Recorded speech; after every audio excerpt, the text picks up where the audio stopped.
pelaku penembakan di kantor MUI dinyatakan meninggal setelah menyerang kantor MUI yang berada di Jalan Proklamasi 1 Menteng, Jakarta Pusat. Namun kematian Mustafa ini dianggap janggal oleh Sekjen MUI Ihsan Abdullah. Sebab menurutnya pelaku penembakan itu masih dalam kondisi bernyawa saat dibawa polisi ke Polsek Menteng. Bahkan setelah melakukan penembakan, Mustafa juga sempat berupaya untuk melarikan diri, sehingga Ihsan pun menilai bahwa pelaku saat itu dalam kondisi sadar dan hidup. Oleh karena itu, Ihsan terus mendorong agar kasus ini tidak berhenti. Terlebih dari 50 saksi yang diperiksa, 7 diantaranya mengatakan hal yang serupa, di mana pelaku penembakan masih hidup ketika yang bersangkutan dibawa polisi. Ihsan menduga Mustafa merupakan aktor yang diperalat untuk melakukan aksi teror atau sesuatu yang menimbulkan ketakutan. Karena tak mau banyak karena tak mau banyak berspekulasi mengenai penyebab kematian Mustafa, setelah melakukan penembakan itu, Ikhlas lantas mempertanyakan apakah benar Mustafa yang meninggal.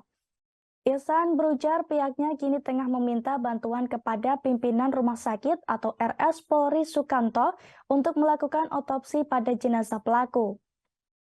Proses otopsi sendiri telah selesai sejak Selasa 2 Mei 2023 lalu.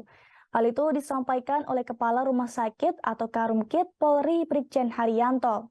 Namun Haryanto enggan membocorkan hasil otopsi penyebab kematian Mustafa, sebab itu merupakan kewenangan penyidik. Haryanto mengatakan Rumah Sakit Polri baru boleh mengungkap hasil otopsi apabila diminta untuk menjelaskan dalam konferensi pers. Sebagai informasi, penembakan ini terjadi di kantor MUI Pusat di Jalan Proklamasi nomor 51 RT 11 RW 2 Menteng, Jakarta Pusat pada Selasa sekira pukul 11:24 waktu Indonesia Barat. Pelaku yang bernama Mustafa menembakkan senjata airsoft gun dan menyebabkan satu korban tertembak pada bagian punggung. Sementara korban yang lainnya terkena serpian kaca yang pecah akibat peluru hingga terluka. Korban kemudian dibawa ke Rumah Sakit Agung Manggarai untuk mendapatkan perawatan. Di sisi lain, pelaku pingsan dan dibawa ke Puskesmas Menteng setelah diamankan oleh Polsek Menteng.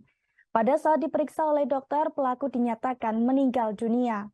Namun belum diketahui apa penyebab pasti kematian pelaku penembakan di kantor pusat MUI tersebut.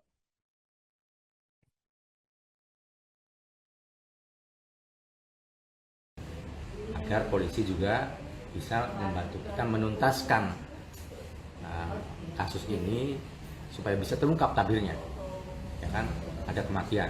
Kemudian yang mati siapa itu? Apakah Mustafa atau siapa? Karena waktu dari sini kan masih bagus, masih hidup, dibawa ke kantor polisi kan. Terus ternyata kita dalami lagi. Nah, yang bersangkutan itu uangnya banyak tuh, transaksi 800-an juta dalam waktu beberapa bulan saja. Kemudian dia memiliki senjata. Airsoft gun itu memiliki senjata itu hanya untuk berolahraga dan harus ada izin. Berarti yang bersangkutan kan punya izin. Terus dia menjadi anggota member dari klub menembak. Ya kan? Berarti kan bukan orang biasa dan bukan orang yang tidak sehat. Ya kan? Orang sehat. Gimana? Anda punya 800 juta? Enggak punya. Ya. Nah, punya nggak klub menembak? Enggak.